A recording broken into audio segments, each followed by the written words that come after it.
ഇത് ലാലേട്ടൻ്റെ അടുത്ത് പറഞ്ഞപ്പോൾ ഉള്ള റിയാക്ഷൻ ഉണ്ടായിരുന്നു. മഞ്ഞായിട്ട് വേണോ? അല്ല, ഞാൻ സ്ക്രിപ്റ്റിൽ ഒരു സീക്വൻസിൽ ഞാൻ വളരെ ബോധപൂർവ്വം എഴുതി ചേർത്താണ്. അതിനുശേഷം അഭിനയിക്കാൻ വന്നപ്പോഴത്തേക്ക് ഞാനിത് ക്യാരവാൻ്റെ അകത്ത് കയറി ഇത് പറയണം. മലയാളം വന്ന് ഫസ്റ്റ് ദിവസം ആദ്യത്തെ ഷോട്ടാണ്.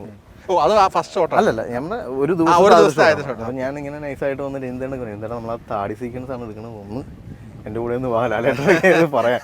എങ്ങാനും പുള്ളിക്ക് ഇൻസെക്യൂരിറ്റി ഫീൽ ചെയ്താൽ അപ്പം ഇതെന്തിനാ പേടിക്കണേ, ലാലേട്ടൻ അതൊക്കെ ചെയ്യും, തരുൺ ധൈര്യമായിട്ട് പോകാന്ന് പറഞ്ഞിട്ട് ഞാൻ നമ്മൾ തരുൺ എന്തോ പറയാനുണ്ടോ കേട്ടു അപ്പോൾ നിന്ന് ബാക്കിൽ തന്നെ നിന്ന്. അപ്പം ഞാൻ പറഞ്ഞു ചേട്ടാ നമ്മൾ ഈ സീക്വൻസ് എടുക്കണേ, ഇങ്ങനെ താടി പഠിക്കുന്ന ഒരു സീക്വൻസാണ്, ഒരു സെൽഫ് ട്രോൾ പോലെയാണ് ചെയ്യുന്നത്.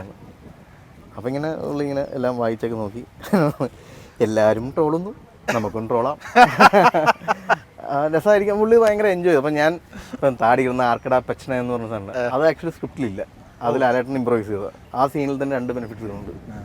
ഷൂട്ട് ചെയ്തുകൊണ്ടിരിക്കുമ്പം താടി വെട്ടണ്ടാന്ന് പറഞ്ഞാൽ ഷോനാൻ പോകുന്നു.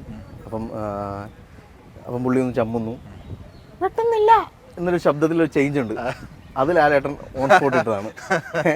അത് ഓൺ സ്പോട്ട് ഇട്ടപ്പം അപ്പുറത്ത് നിന്ന് ഓൾറെഡി ശോഭനമാവും